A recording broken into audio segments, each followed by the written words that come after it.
Hey guys, हमने previous videos में already ये निकाल लिया कि अगर हमारे पास एक कंडक्टिंग स्फीयर है, कंडक्टिंग शेल्स है, उनके लिए पोटेंशियल कितना होता है, बाहर, सरफेस पे, अंदर, सारे केसेस के लिए हमने फार्मूलास डिराइव कर लिया। आज हम उसी आइडियाज़ पे बेस्ड प्रॉब्लम्स करेंगे। और मैं एक बात बताऊँ, जितना प्रॉब्लम्स हम करेंगे कॉन्सेप्ट्स को लेके, उतना स्ट्रॉन्ग हमारा प्लेटफॉर्म बनेगा। तो मैंने बेसिक लेवल से बेसिक्स को समझने के लिए जितना सारा क्वेश्चंस चाहिए वो सारा का सारा इस पर्टिकुलर वीडियो में डिस्कस किया है। So let's start. सबसे पहले क्वेश्चन देखते हैं। Charges Q1 and Q2 are uniformly distributed on two concentric conducting spherical shells. So दो कंडक्टिंग कंसेंट्रिक स्पेरिकल शेल्स है of radius R1 and R2। Find an expression for potential of each shell. It's very basic but concepts को hit करता है। तो start करते हैं। Let us go for solution. ठीक है, ओके। चलो मैं नाम दे देता हूँ। Let us say this is the first shell and let us say this is the second shell. ठीक है, अच्छा। अभी हम सबसे पहले फर्स्ट शेल के लिए पोटेंशियल निकालेंगे। Is that clear? अच्छा, अगर हम फर्स्ट शेल के लिए पोटेंशियल निकालना चाहते हैं तो उसके लिए तरीका क्या है?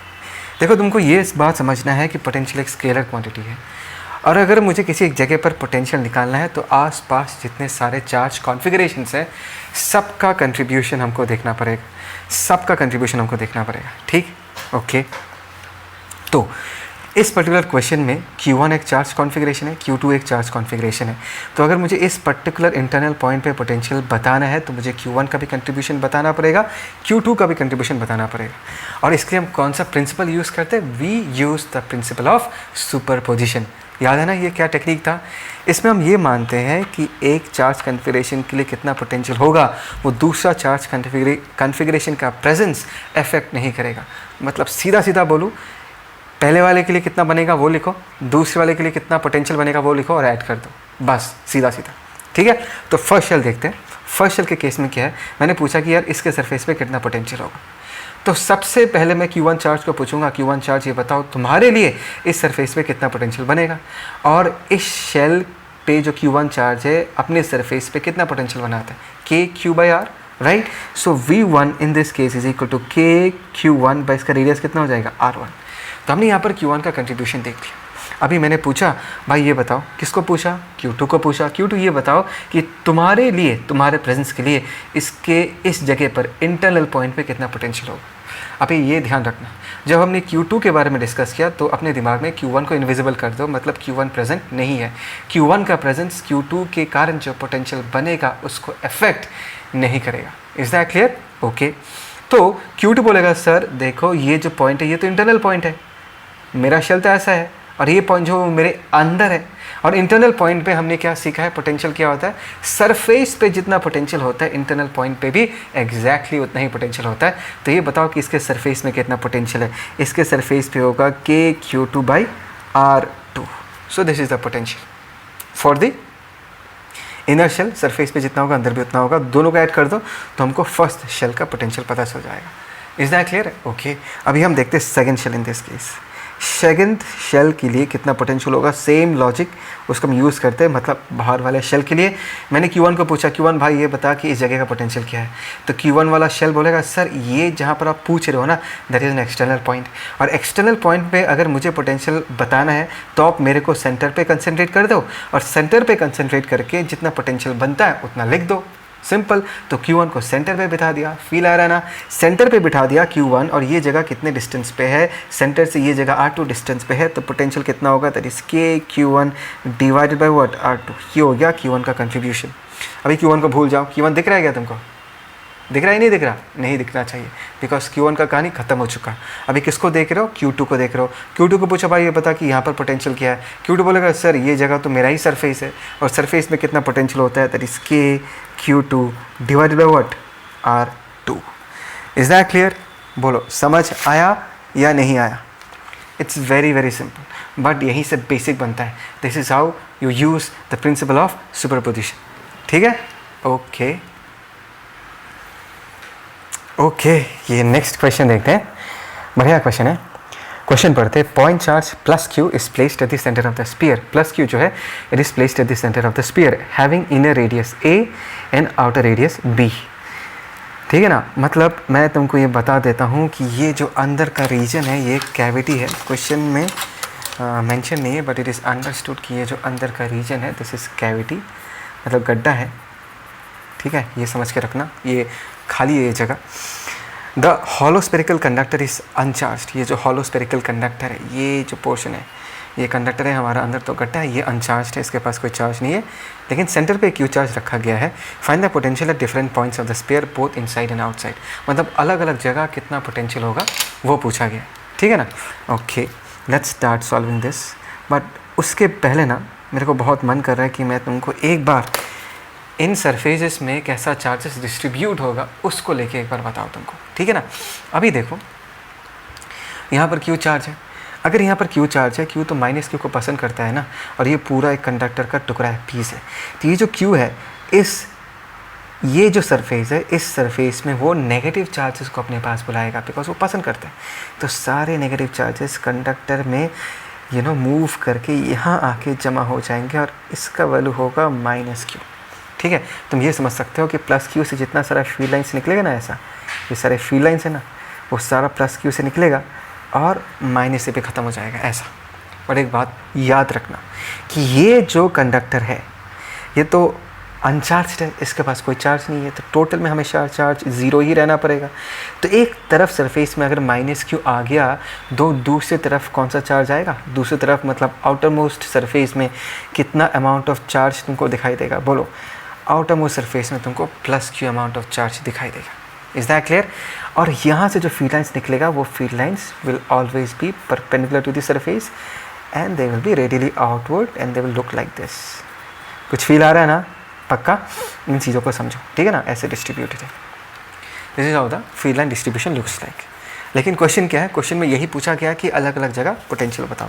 ठीक है, अलग अलग जगह पोटेंशियल बताएंगे, बहुत सिंपल सा आइडिया। यहाँ पर भी हम प्रिंसिपल ऑफ सुपरपोजिशन यूज़ करेंगे। जितने सारे चार्ज कॉन्फ़िगरेशन है, हर एक चार्ज कॉन्फ़िगरेशन का कंट्रीब्यूशन लिखेंगे और उसको ऐड करके टोटल पोटेंशियल बताएंगे। तो सबसे पहले हम एक्सटर्नल पॉइंट चूज़ करते हैं for r greater than b, मतलब बी से ज़्यादा, मतलब we are going outside the sphere. अगर स्पीयर के बाहर चले जाते हैं, ध्यान से देखना, लेट अस से यहाँ से हमने आर डिस्टेंस पे, कितने डिस्टेंस पे, आर डिस्टेंस पे यहाँ पर एक पॉइंट पी चूज़ किया और पॉइंट पी पे हमको बताना है कि पोटेंशियल क्या होगा। Is that clear. अच्छा, पॉइंट पी पे पोटेंशियल बताना है, तो पहले तो ये देखो कि तुम्हारे पास कितने सारे चार्ज कॉन्फ़िगरेशंस है जिसका कंट्रीब्यूशन तुमको देखना पड़ेगा। सबसे पहले क्यू, माइनस क्यू और प्लस क्यू, तीनों का कंट्रीब्यूशन लिखना पड़ेगा, मतलब 3 टर्म्स आएंगे पोटेंशियल में। ठीक है, potential at the point P देखते हैं। सबसे पहले मैंने इस क्यू चार्ज को पूछा, क्यू चार्ज ये बताओ यहाँ पर कितना पोटेंशियल होगा। क्यू बोलेगा सर देखो मैं तो एक सिंगल पॉइंट चार्ज हूँ, मेरे लिए तो बहुत आसान है पोटेंशियल बताना। मेरे से अगर आर डिस्टेंस पे है तो पोटेंशियल कितना लिख दोगे, के क्यू बाई आर लिख दो, सिंपल, सबको पता है ये बात। ओके, फिर मैंने पूछा कि भाई ये जो माइनस क्यू बताओ कि तुम्हारे लिए यहाँ पर कितना पोटेंशियल बनेगा।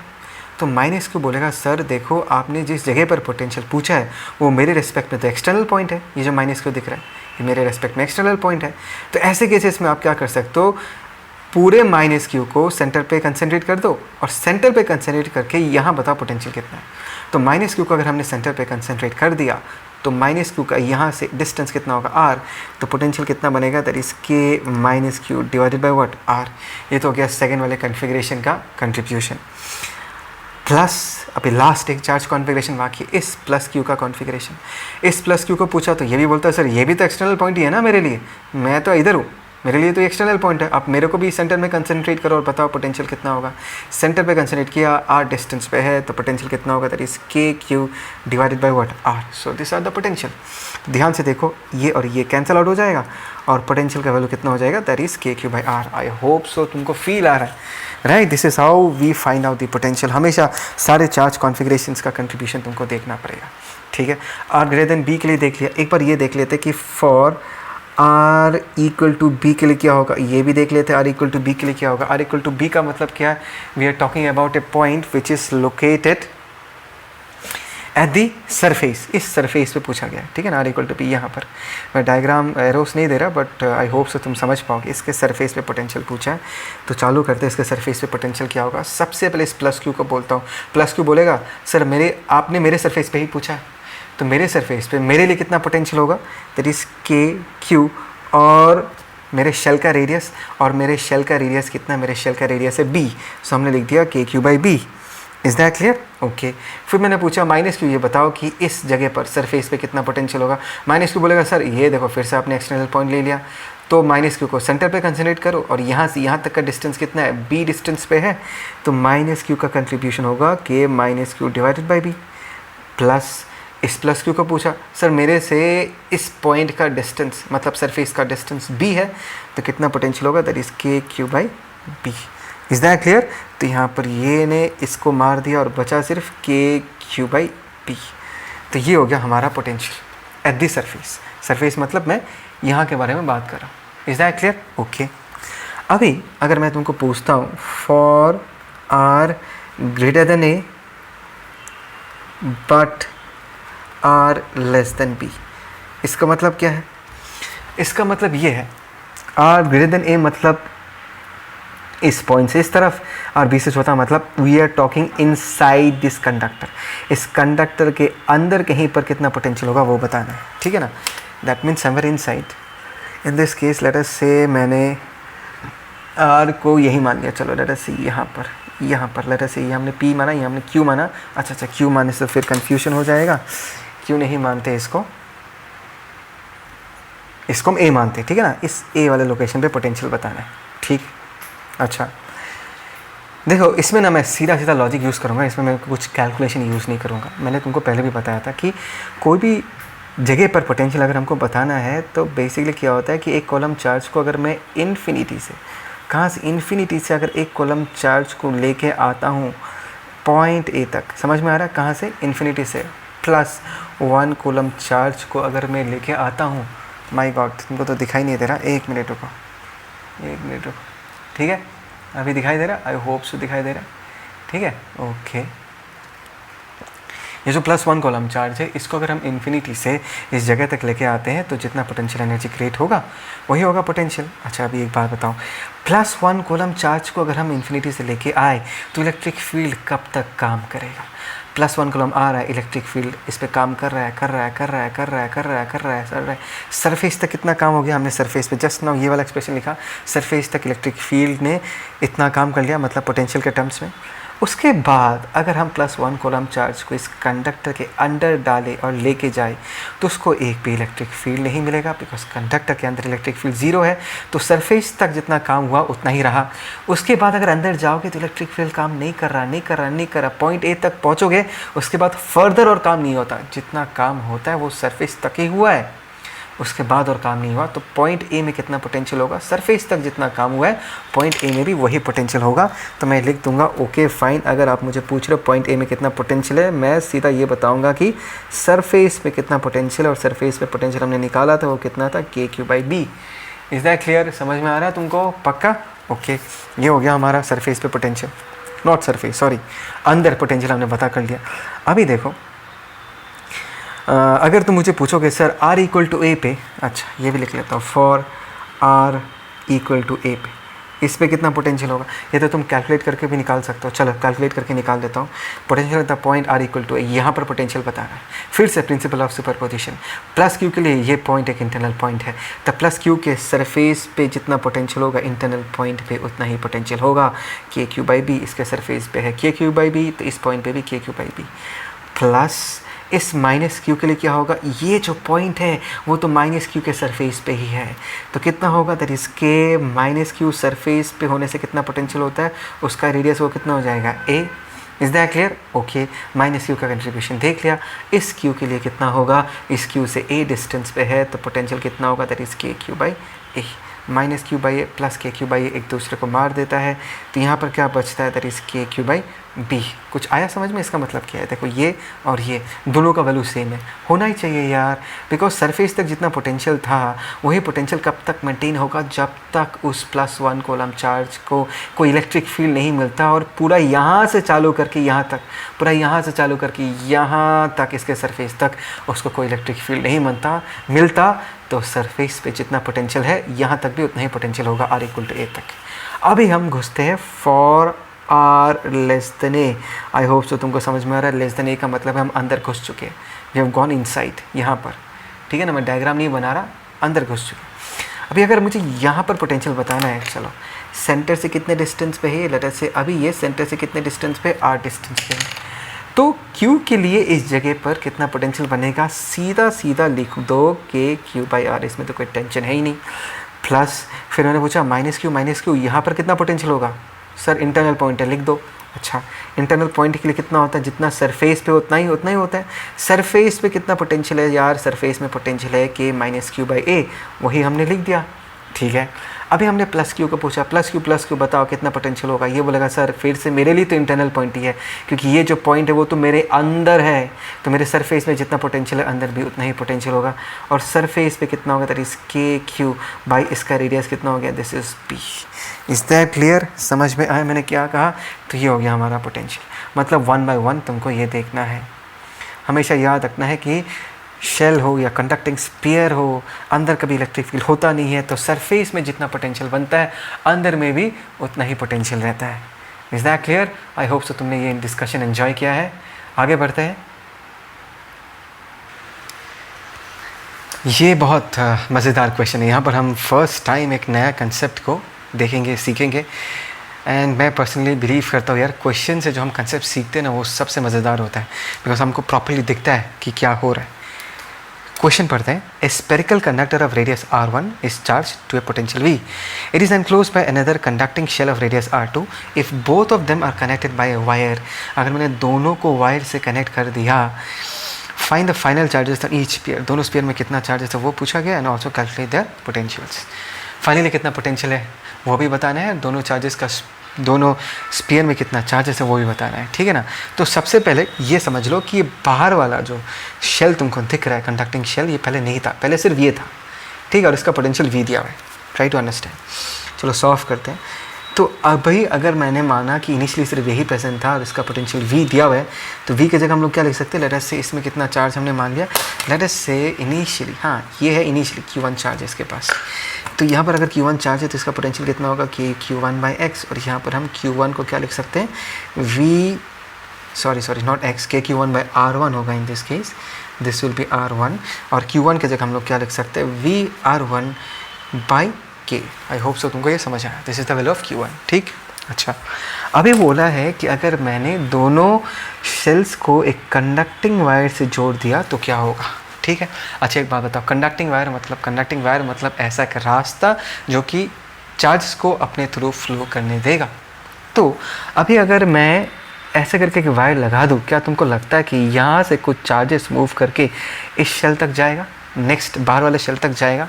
देखो लॉजिकली अगर सोच के देखे तो जाना तो चाहिए. एक तो ये है कि अगर चार्जेस बाहर चले जाते, उनको एक बड़ा घर मिलेगा रहने के लिए, उनके बीच का रिपल्शन क्या होगा, कम होगा, बिकॉज यहाँ पर Q1 चार्ज है, ये घर छोटा है, इनके बीच का रिपल्शन ज़्यादा होगा. बाहर चले जाएंगे तो रिपल्शन क्या हो जाएगा, कम हो जाएगा. ये तो एक तरीका है. दूसरा जो तरीका मैं चाहूँगा तुम याद रखो, सीखो, समझो, वो मैंने एक वीडियो में पढ़ाया था जब हमने पोटेंशियल डिफरेंस के बारे में डिस्कस किया था. मैंने हमेशा कहा था कि positive charges will always move from a region of higher potential to lower potential, ठीक है. ऑब्वियसली इन दोनों के बीच पोटेंशियल डिफरेंस होगा. Is that clear? And obviously some charges will move from one shell to the other shell, ठीक है. And if you are talking about positive charges will always move from a region of higher potential to a region of lower potential. But the question is, charges flow करेगा sir, ये तो समझ में आ रहा है, लेकिन कब तक फ्लो करेगा? Now this is the question. देखो इसको समझाने के लिए मैं छोटा सा एक एनालॉजी लेना चाहता हूँ. लेट अस इमेजिन कि तुम्हारे पास दो टैंक्स है, पानी का टैंक्स. आई होप से तुमको दिखाई दे रहा है, ठीक है. लेट अस से दो टैंक्स हैं ऐसा, और ये हमने टैंक बना के रखा है. एक में पानी यहाँ तक भरा हुआ है और एक में पानी यहाँ तक भरा हुआ है, ठीक है, और बीच वाले रास्ते को हमने लॉक करके रख दिया, बंद करके रख दिया, दिस इज लॉक्ड, ठीक है। अच्छा, अभी अगर मैं इस नॉब को खोल दूं, क्या तुम मुझे ये कह सकते हो कि पानी कौन से टैंक से कौन से टैंक के पास जाएगा? ऑब्वियस है ना, सबको पता है कि कौन से टैंक से कौन से टैंक के पास जाएगा। तुम बोलोगे सर यहाँ का प्रेशर ज़्यादा है, यहाँ का प्रेशर कम है, सो पानी कब तक फ्लो करेगा? पानी तब तक फ्लो करेगा जब तक दोनों का प्रेशर सेम ना हो जाए। मतलब from a tank containing more water, जिसमें पानी का हाइट ज़्यादा है, and it will be flowing to the tank जिसमें पानी का हाइट कम है, so water will be flowing along this direction. और पानी कितना फास्ट फ्लो करेगा वो डिपेंड करेगा दोनों के बीच प्रेशर डिफरेंस कितना ज़्यादा है। जितना ज़्यादा हाइट डिफरेंस उतना ज़्यादा प्रेशर डिफरेंस, उतना पानी फास्ट फ्लो करेगा। और एक टाइम आएगा कि दोनों टैंक में पानी का लेवल क्या हो जाएगा? सेम। उसके बाद और पानी फ्लो नहीं करेगा। तो हम ये कह सकते हैं कि pressure difference is the driving force for water to flow. Pressure difference जब तक है तब तक पानी फ्लो करेगा। जितना ज़्यादा प्रेशर डिफरेंस है उतना ज़्यादा पानी फ्लो करेगा। Exactly in the similar fashion तुमको ये भी समझना है कि पोटेंशियल डिफरेंस भी चार्जेस को फ्लो करवाता है। जितना ज़्यादा पोटेंशियल डिफरेंस होगा उतना फास्ट चार्जेस फ्लो करेगा।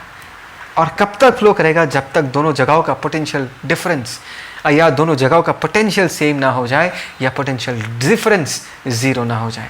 Exactly same as this. तो यहाँ से चार्जेस यहाँ तक कब तक फ्लो करेगा? जब तक दोनों शेल्स का पोटेंशियल सेम ना हो जाए। मतलब मैं ये कहना चाहता हूँ कि अगर इस पहले वाले शेल का पोटेंशियल मैं V1 कहता हूँ, इस सेकेंड वाले शेल का पोटेंशियल V2 कहता हूँ, आफ्टर कनेक्शन ध्यान रखना, आफ्टर कनेक्शन मैं ये कह सकता हूँ कि दोनों का पोटेंशियल V1 बराबर V2 होना ही पड़ेगा। Is that clear? ओके, चलो फटाफट अभी डिस्कस करते हैं क्या होगा। हमको पता नहीं कितना चार्जेस गया है, वो हमको डिस्कस करना है। लेट अस से इस शेल से x चार्जेस बाहर वाले शेल में चला गया, तो x charges, x column of charge बाहर वाले शेल में चला गया, तो इसके पास कितना बचा? Q1 माइनस x, ठीक है ना? इतना चार्ज अभी बचा हुआ है। अभी एक बात बताओ, एज बिकॉज तुमने दोनों को कनेक्ट कर दिया तो दोनों का पोटेंशियल क्या होगा? सेम। तो इसी इक्वेशन को हम आगे जाके यूज़ करेंगे, बट सबसे पहले हमको V1 का वैल्यू निकालना है। V1 निकालते, V1 कितना होगा? सेम पुराना ओल्ड टेक्निक। V1 मतलब पहला शेल का पोटेंशियल। मैंने Q1 माइनस एक्स को पूछा, Q1 माइनस एक्स बोलो इस शेल का पोटेंशियल कितना है? वो बोलेगा सर ये तो मेरे सरफेस पे ही है, तो पोटेंशियल होगा K Q1 minus x divided by मेरा खुद का रेडियस, दैट इज R1। मैंने x को पूछा, x भाई ये बताओ कि इस जगह पर पोटेंशियल कितना होगा? ये बोलेगा सर इंटरनल पॉइंट, मतलब मेरे सरफेस में जितना पोटेंशियल है अंदर भी उतना ही पोटेंशियल होगा। दैट मीन्स के एक्स बाई इसका रेडियस कितना होगा? R2। बोलो समझ आया नहीं आया? बढ़िया चीज़ है।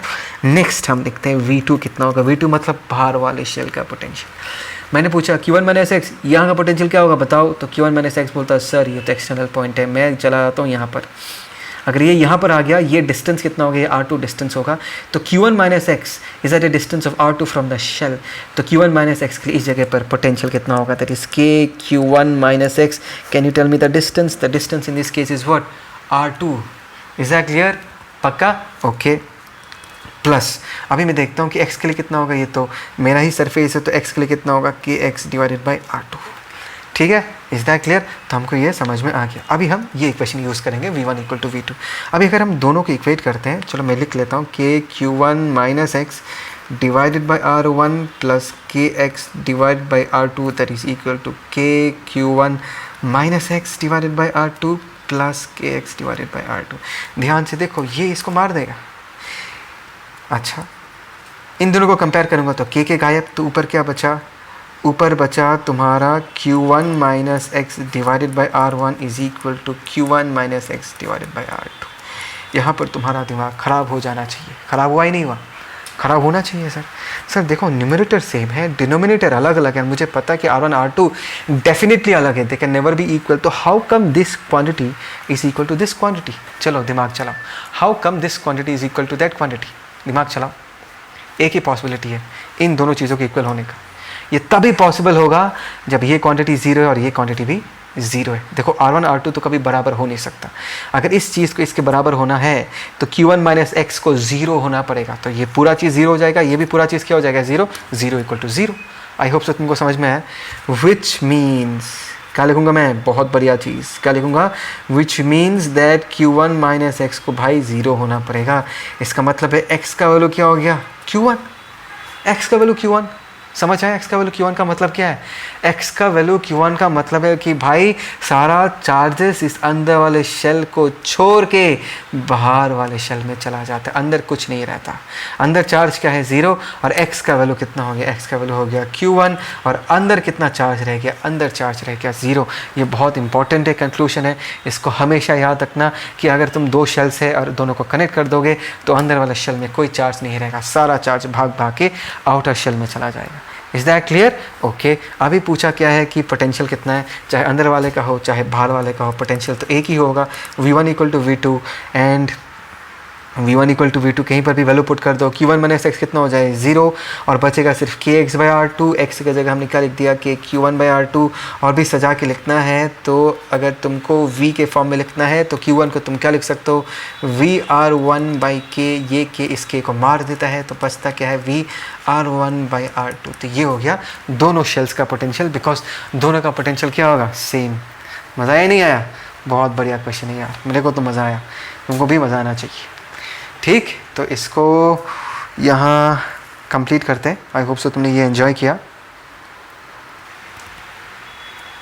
ये भी और एक ज़बरदस्त क्वेश्चन है, बहुत ज़बरदस्त क्वेश्चन है। जस्ट स्टे ट्यून्ड, फोकस और ध्यान से सुनो, मज़ा आ जाएगा। ठीक है, देखो, from a metal sphere of radius capital R, एक मेटल स्फीयर है, इसका रेडियस कैपिटल आर दिया हुआ है, एंड चार्ज कैपिटल क्यू, इसके पास कैपिटल क्यू चार्ज, हमने देखो प्लस क्यू शो करके रखा है। A point charge q is placed at a distance of a from the centre of the sphere, sphere के सेंटर से ए डिस्टेंस पे q charge को रखा गया है। There is a point capital A located at a distance of x from the charge q, q से x distance पे और एक पॉइंट ए है जो कि स्फीयर के अंदर ही है, inside the sphere. Calculate the potential at the point A due to the induced charges on the surface of the sphere. सुनो ध्यान से, क्या पूछा है यहाँ पर? जो चार्ज इंड्यूस होगा, डेफिनेटली चार्ज इंड्यूस होगा। यहाँ पर क्यू चार्ज है, नेगेटिव चार्जेस को इधर बुलाएगा, पॉजिटिव चार्जेस इधर आ जाएगा। तो ये जो minus q I and plus q आई तुमको दिख रहा है, दिस आर इंड्यूस चार्जेस। और ये इंड्यूस चार्ज के लिए पॉइंट ए पे कितना पोटेंशियल होगा वो पूछा गया है। क्लियर है ना? पक्का? चलो चालू करते हैं, लेट अस स्टार्ट सॉल्विंग।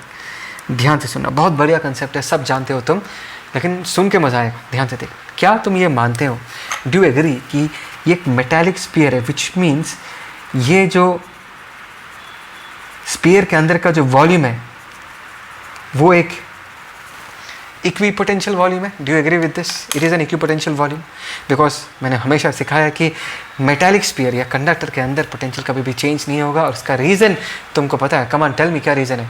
अंदर इलेक्ट्रिक फील्ड नहीं होता सर। अगर अंदर इलेक्ट्रिक फील्ड नहीं है तो काम कैसे होगा? तो पोटेंशियल अंदर चेंज नहीं होगा। पढ़ाया था ना? ओके, तो हम ये लिख सकते हैं कि ए एंड सी दोनों जगहों का पोटेंशियल का वैल्यू क्या होगा? सेम, वी ए = वी सी। अच्छा सर, इससे क्या पता चलेगा? हैव पेशेंस, मैं बताऊंगा। सबसे पहले हम पॉइंट सी का पोटेंशियल निकालते हैं। सी जो है this exactly at the centre, ये जो है this is exactly at the centre. ठीक है ना? अच्छा, सिखाया तुमको 1 by 1 सारे चार्ज कॉन्फ़िगरेशन पकड़ना और सबका कंट्रीब्यूशन लिखना है। तो मैंने पूछा छोटा क्यू बताओ तुम कितना कंट्रीब्यूट कर रहे हो सी वाले जगह पर? तो बोलेगा सर मैं जो हूँ मैं ए डिस्टेंस पे हूँ, ए डिस्टेंस पे मैं कितना कंट्रीब्यूट करूँगा? k/a। अच्छा ओके ठीक है। फिर मैंने पूछा प्लस क्यू जो कि इसमें डिस्ट्रीब्यूटेड है, प्लस क्यू तुम सेंटर पे कितना कंसंट्रेट करोगे? तो प्लस क्यू बोलेगा सर ये जो सी पॉइंट है ये तो इंटरनल पॉइंट है, तो मेरे सरफेस पे जितना पोटेंशियल है इंटरनल पॉइंट पे भी उतना ही पोटेंशियल होगा। मैं एक बात बताता हूँ, तुम जब प्लस क्यू के बारे में डिस्कस करोगे, प्लस क्यू आई माइनस क्यू आई को भूल जाओ, यही है प्रिंसिपल ऑफ सुपरपोजिशन। तब क्यू आई और माइनस क्यू आई के बारे में सोचना नहीं है, प्लस क्यू आई और माइनस क्यू आई के कारण कितना पोटेंशियल आएगा वो हम लिखेंगे ना इसके बाद, लेकिन अभी नहीं सोचना। अभी बस देखना है क्या दिखाई दे रहा है तुमको, सिर्फ प्लस क्यू दिखाई दे रहा है। और प्लस क्यू के लिए सेंटर पे उसके सरफेस पे जितना पोटेंशियल होता है सेंटर पे भी उतना ही पोटेंशियल होगा, और सरफेस से पोटेंशियल होता है k/R, सेंटर पे भी उतना ही होगा। अभी मैंने पूछा इंड्यूस चार्जेस को, अभी नेक्स्ट बारी इंड्यूस चार्जेस को। इंड्यूस चार्ज ये बताओ कि पॉइंट सी पे कितना पोटेंशियल बनाओगे? इंड्यूस चार्ज बोलेगा सर मेरा ग्रुप, ये जो पॉजिटिव चार्ज का ग्रुप है यहाँ पर जितना पोटेंशियल बनाएगा वो पॉजिटिव होगा, उतना ही नेगेटिव इंड्यूस चार्ज है यहाँ पर। भाई समझ आया नहीं आया? यहाँ पर जितना पॉजिटिव इंड्यूस चार्ज है यहाँ पर उतना ही नेगेटिव इंड्यूस चार्ज है, क्वांटिटी दोनों का सेम है। तो क्यू आई यहाँ पर जितना पॉजिटिव पोटेंशियल बनाएगा माइनस क्यू आई उतना ही नेगेटिव पोटेंशियल बनाएगा। तो एक दूसरे का कंट्रीब्यूशन मिला के क्या हो जाएगा, ज़ीरो। ऐसा क्यों हुआ? बिकॉज देखो जितना सारा इंड्यूस्ड पॉजिटिव चार्ज है वो सेंटर से सेम डिस्टेंस पे है, जितना सारा नेगेटिव इंड्यूस्ड चार्ज है वो भी सेंटर से सेम डिस्टेंस पे है। तो दोनों का कंट्रीब्यूशन तो मैग्नीट्यूड वाइज इक्वल होगा ही ना, लेकिन साइन वाइज एक दूसरे को कैंसिल आउट कर देता है। ठीक, तो मैंने बोला ओके वीसी तो पता चल गया, दैट मीन्स वीए का भी वैल्यू इतना ही होना चाहिए। ओके, लेकिन एक बार अगर मैं क्वेश्चन पे ध्यान दूं, यहाँ पर पूछा कि इंड्यूस्ड चार्जेस का कितना कंट्रीब्यूशन है, ये बताओ इंड्यूस्ड चार्जेस का कितना कंट्रीब्यूशन। तो देखो हम क्या तरीका यूज़ करते हैं, हमने वीए का वैल्यू और वीसी का वैल्यू सेम है। एक बार हम वीए का वैल्यू लिखते हैं कि वीए कितना होगा। चलो मैं यहाँ लिखता हूँ, जगह है यहाँ लिखता हूँ, वीए का वैल्यू लिखता हूँ, वीए कितना होगा। ठीक है, इस जगह का पोटेंशियल। मैंने पूछा भाई क्यू चार्ज बताओ तुम कितना बनाओगे यहाँ पर पोटेंशियल। क्यू बोलेगा सर एक्स डिस्टेंस पे है तो मैं बनाऊँगा के क्यू बाई एक्स। अच्छा ठीक है, अभी मैंने पूछा यहाँ पर जो प्लस कैपिटल क्यू चार्ज, ये जो प्लस कैपिटल क्यू चार्ज है, तुम बताओ कि ए पॉइंट में कितना पोटेंशियल बनाओगे। प्लस क्यू बोलेगा अरे सर ये तो इंटरनल पॉइंट है, तो सरफेस पे जितना होगा अंदर भी उतना ही होगा। तो मेरे सरफेस में मेरे लिए कितना बनेगा, के क्यू बाई रेडियस कितना आर, उतना ही बनेगा इंटरनल पॉइंट पे। अच्छा, अभी मैंने पूछा plus q I and minus q आई को, तुम भी सुनना ध्यान से। प्लस क्यू आई, तुम जब यहाँ पर जितना पॉइंट ए पे पोटेंशियल बनाओगे क्या माइनस क्यू आई भी उतना ही पोटेंशियल बनाएगा? जवाब होगा नहीं, बिकॉज ये जो पर्टिकुलर पॉइंट ए है ना, ये एक रैंडम पॉइंट है। मतलब स्फीयर में मैंने कोई भी एक रैंडम पॉइंट ले लिया और इस पॉइंट के रिस्पेक्ट में ये जो चार्ज डिस्ट्रीब्यूशन है और ये जो चार्ज डिस्ट्रीब्यूशन है उनका डिस्टेंस सेम नहीं है। मतलब तुम ये मान सकते हो, ऐसे सोच लो कि प्लस है माइनस क्यू में नेगेटिव चार्ज के ज़्यादा पास है, पॉजिटिव चार्ज के ज़्यादा दूर है।